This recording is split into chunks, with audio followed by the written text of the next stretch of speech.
What up, Tech fam? It's Johnnie Tech. I'm here with my boy. What us Tech? What's going on? It's just my Tech Sense, where we talk tech and finance. How you doing today? I'm doing well. How you doing? I'm doing pretty good, man. I can't complain, man. It's another day, another dollar. All right, another day, another dollar. Is it really a dollar though? With inflation, I don't know if it's a dollar anymore. I mean, I guess it's called the dollar, but you know the value of it's different. Time, it's just time is money, man. Yeah. So what are we talking about today? Today we're talking about habits that make you successful in tech.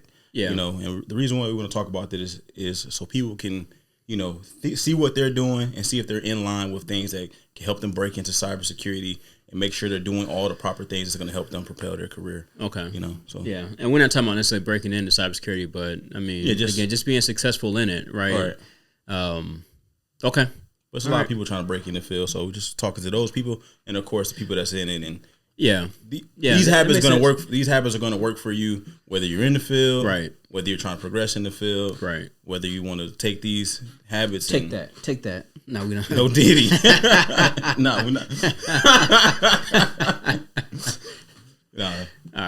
All right. So go ahead and start, man. What you think about what'll make you successful in tech?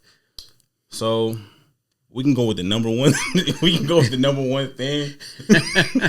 What's the number one thing, man? The number one thing when you're in tech to keep progressing, the habits you have to have is continuous learning.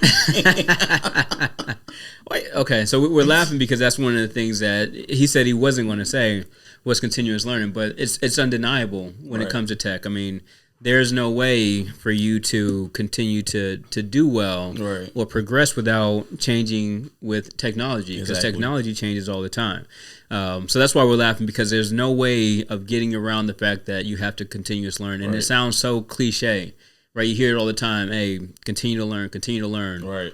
And we're trying to get away from that, but I mean, it's the number one thing. He asked me, he's like, what's the number one? He asked me, what are some things? But if you ask me the number one thing, I have to give you the number one answer. Yeah. And the number one answer is always going to be continuous learning. So therefore, he pulled the answer out of me. I was going to jump into some very... Well, what else you got? I mean, that'd be number one thing, but what else you got in order to habits. Yeah, to be successful. Like, what are the habits?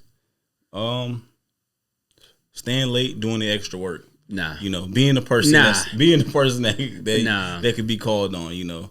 I definitely think that's a habit to be. You know, you got to be the guy that comes in early, stays late, whatever you're doing.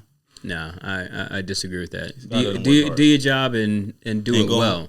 Nah, do your job and do it well. Like, at the end of the day, right, you're being paid for certain hours, right? And again, if you're in the military, you're in the government, you know, maybe, right, you're salaried, maybe, right? If that's the perception that you want to give, that you are this hard worker and you want to do that. But I've seen way too often where people have their email schedule on and they'll set, you know, the email to send an email at 8:00 at night to have that perception that they're just working hard. Nah, be efficient, man, and manage your time wisely. But be good. That's still the same habit of putting in extra work. So whether that when you're doing if you're doing continuous learning, if you have a 9 to 5, all that's not happening.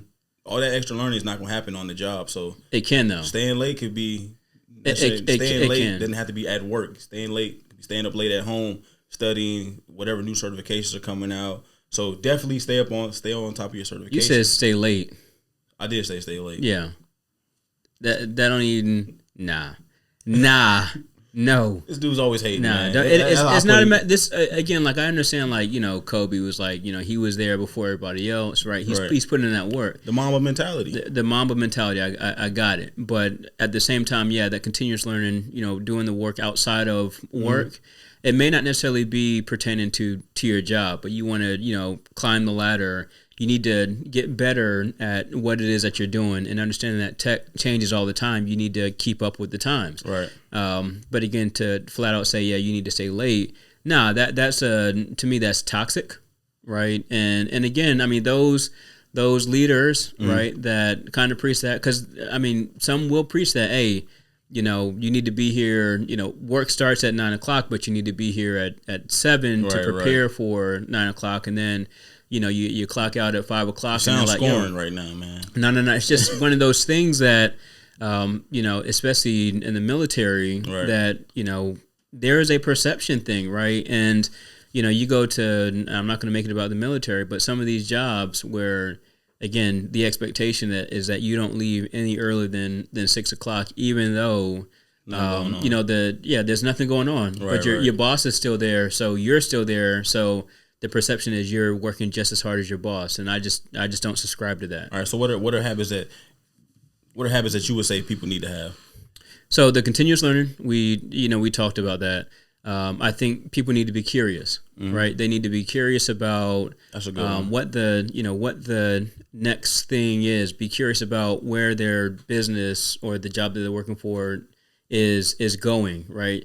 But just continue to be curious and feed that curiosity by doing your research, which again bleeds into into the continuous learning. I also think that you need to work on your weaknesses, right? And a lot of times when it comes to tech and those that work in tech, a weakness is communication and soft skills, right? So you need to work on that, whether that's going to a thing like Toastmasters or you do something that's out the box, like maybe join an intramural sports team, right? Where you're sitting there socializing with other people.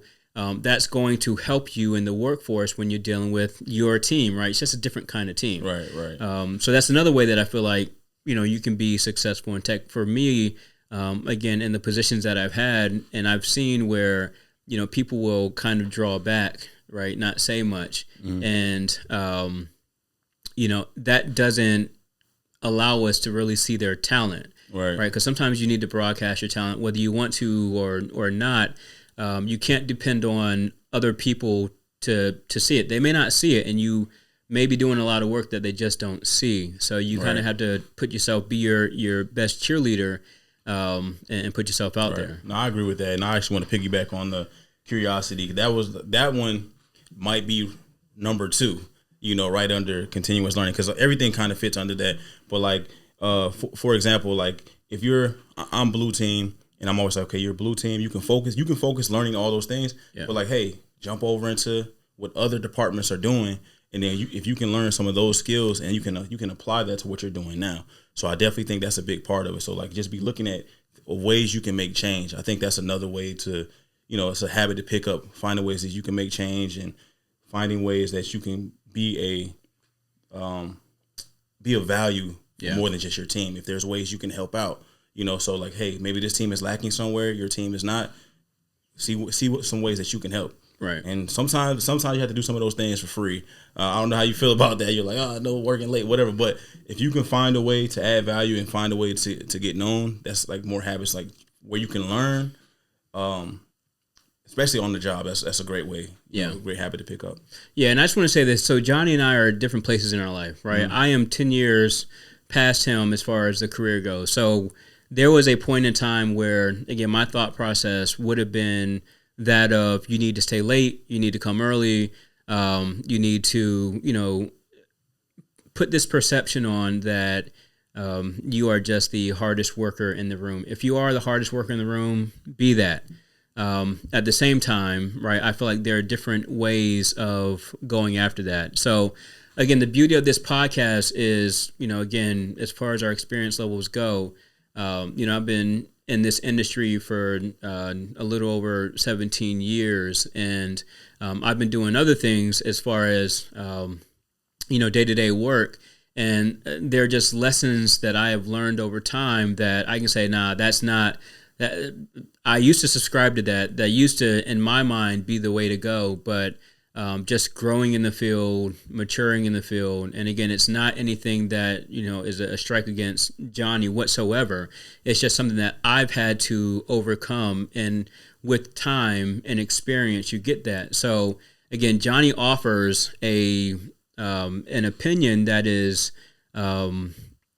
seen by a lot of people. And again, that was something that, I had seen for the longest time. And I would have said for the longest time, but it's just, again, over time. You're basically saying there's things that could be done that's more valuable than, kind of putting that extra work in. Like, basically, I feel like what you're breaking down to, which is something too, is like, work smarter, not harder. Yeah, efficiencies, right? Yeah, exactly, time management. Exactly. Like it's not lip service. And again, for me, it's just one of those things that you get one life, right? And you want to spend it with family, with loved ones, and not necessarily at work. So again, losing hours to coming into, work early or leaving late for the sake of doing that to show, I'm the hardest worker in the room, and that may not even get you promoted because maybe your communication skills are off, right? And they don't really, mess with you like that. So again, do what you do it to the best of your ability, be efficient, manage your time wisely, and again, continue to stay hungry and curious, but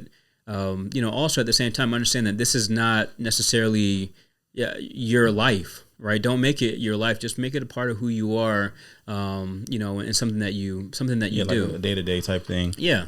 So I agree, but I still think that there's something to those things, and I like your perspective on it because, like you said, you've been in the field for longer, and you're at a more managerial level. Yeah. So I think that's important as well to kind of see. So you might be seeing it in a sense of like, I'm an analyst now and I'm still working. So I'm doing certain things too. And I'm more, we know you're working. I'm saying I'm doing more tasks. You're giving people tasks. So you're looking at it like, hey, I'm looking at it like, hey, I'm putting all this time in. I'm knocking out these tasks. I'm doing what I can. I'm trying to show what I can do, and I'm still proving my value. Yeah. So at different levels, like it can be seen in different lights. So that's good information. I'm like, even for myself, I might use that too. I'm like, it's 5 o'clock, I'm going home. It's different levels to this, right? To say that one person is working harder than another person, it's not necessarily true, right? You might be using your hands a little bit more when it comes to like, on keyboard and stuff like that. But again, when it comes to other additional planning, you're not doing that, right? Right. Again, so that level is different. And I was going to say something when it comes to, staying late. Oh, what I've learned is that whole getting there early, staying late leads to burnout, right? Because again, at the end of the day, like if the expectation is that you get promoted because, you're showing up early, you're staying late, and the expectation is that you're going to get promoted, and let's say that it doesn't happen, right? Then you can, and not even just with that situation, but just again, doing that leads to a lot of burnout. Right. So again, my thing is it's a marathon, right? We're not sprinting here. This is lifelong, just like working out is lifelong. So we gotta treat it as such. So again, that's my recommendation too, is to again avoid burnout by learning to balance, life and balance work. Right. Because it's so easy, especially in tech, to get burned out. Right, because there's so much information that's happening every single day. Because everyone, like you're looking at what's new. You're trying to stay ahead, but you have to do those things. But like I said, like maybe you do have to find that balance. So you have to compartmentalize. Right, I definitely need that for sure. Yeah, and I mean even when it comes to these certifications, there's again we've talked about certification burnout, and again it's just one of those things that that I've struggled with as far as trying to get all these certifications and trying to say, okay, I'm going to allocate, from this time to this time to study my cert, and then I'm going to be done with it for the day, because really these certs are filled with so much information that it can totally consume your entire day if you allow it to, because again, you're like, I don't know what's going to be on the test. There's so much information, and it's just really hard to learn. So you have to isolate it, segment it, and say, okay, from this time to this time, I'm going to study for this cert, and then I am done with it. I was just gonna mention that, like, you got to have that organization, and you have to have a organization, and you have to have a plan. That's another good habit you should have, is being able to plan out what you're gonna do, because then you can because like you said, there is so much to learn. There's so much out there. You kind of have to figure out, what do you want to do, what department you want to be in, what skills set, what's your career field that you want to get into, and kind of learn those skills are going to help you in that position. So even though you're venturing out, you're being curious about what you want to learn, you still have to be able to reel all the information in to put you in a position that you want to go. Right. And kind of like a new term. It's not a new term, but it's new for me. Like someone mentioned, like FOMO. So you kind of had that fear of missing out. So you're like, do I need to get this cert? Everyone's getting AWS. Do I need to jump on that? Is that something that's going to help me? Right. And I mean, it happens to me too. I'm like, I don't have a cloud cert right now. Am I missing out? Are companies not calling me because I don't have this? Yeah. So, I think you have to look at that as well. You've made some really good points today. Okay. I mean, you did too, and I think it's, again, like anything that we can talk about, and any kind of epiphanies that we can bring you to in regards to how you're thinking about different things. Again, I am at the senior level when it comes to what my job is and being a cybersecurity manager, and not saying that my thought process is the only thought process out there, because there are a lot of employers or managers who think that way of, hey, you need to be here at this time, you need to leave later than everybody else in order to be successful. Right. So that's still out there. But from my standpoint, I just feel like, it's not the best way to go, especially for, employees, because once you start creating that environment, that climate, it really becomes, it can lead to toxicity when it comes to these environments. So, definitely. But no, it was good that you actually put that out, that we talked about it, because I think that's something that needs to be discussed as well. No, definitely. And I would pretty much defer to you on this one, basically, because like you're in those roles and like you've been doing it longer. So you can say I've done the, I felt burnt out from doing this before, you know, so I can definitely understand where you're coming from on that. So so what are your thoughts on what will make you successful in cybersecurity? Did we miss any points when it comes to again being successful in tech, whether that's cybersecurity, whether that's software engineering, all things tech? So we would be interested to see what your opinion is. So that'll conclude this episode of Just My Tech Sense. I am Will Does Tech. Johnnie Tech, and we will talk to y'all later.